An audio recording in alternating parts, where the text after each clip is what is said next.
65 वर्षांचा नराधम, 4 वर्षांची चिमुकली. नसरापूरमध्ये घडलेल्या घटनेनं अख्खा महाराष्ट्र हादरलाय. 65 वर्षांच्या नराधमानं 4 वर्षांच्या चिमुकलीवर लैंगिक अत्याचार करून तिचा निर्दयीपणे खून केला आणि संतापाची लाट उसळली.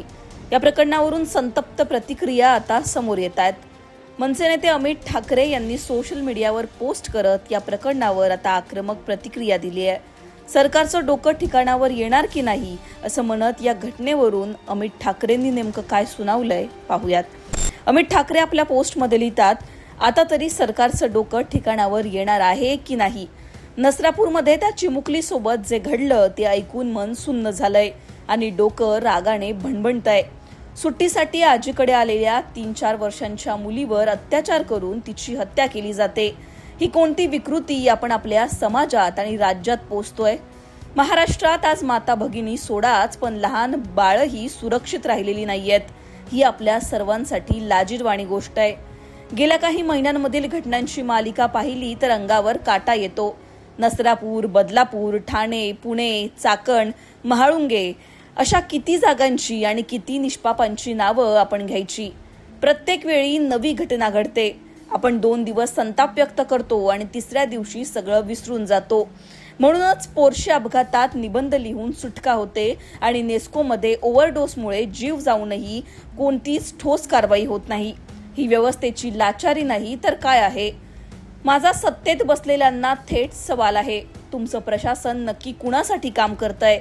गुन्हेगारांना कायद्याचा धाक उरलेला नाही, कारण त्यांना माहिती आहे की कोणत्या ना कोणत्या मंत्र्याचा वरदहस्त त्यांच्या पाठीशी आहे. शक्ती कायद्याच्या गप्पा खूप झाल्या, पण तो कायदा प्रत्यक्षात राबवण्याचं धाडस हे सरकार का दाखवत नाहीये? केवळ कागदावर कायदे करून किंवा निवडणुका डोळ्यांसमोर ठेवून लाडकी बहीण योजना जाहीर करून बहिणी सुरक्षित होत नसतात. त्यांच्या सुरक्षिततेसाठी गुन्हेगारांच्या मनात कायद्याचा दरारा निर्माण करावा लागतो. आज परिस्थिती इतकी भीषण आहे की उद्या आपली मुलं घराबाहेर सुरक्षित असतील याची खात्री कुणीच देऊ शकत नाही.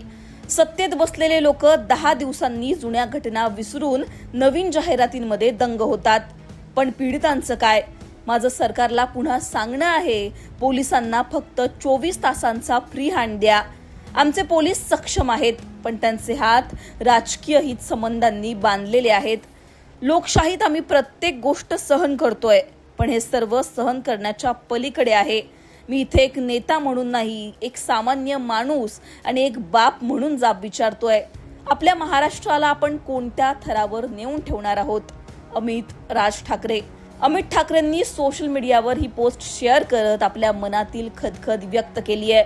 अमित ठाकरेंनी शेअर केलेल्या पोस्टवर तुमचं मत काय? कमेंटमध्ये सांगा. लोकमतला सबस्क्राईब केलं नसेल तर सबस्क्राईब करायला विसरू नका.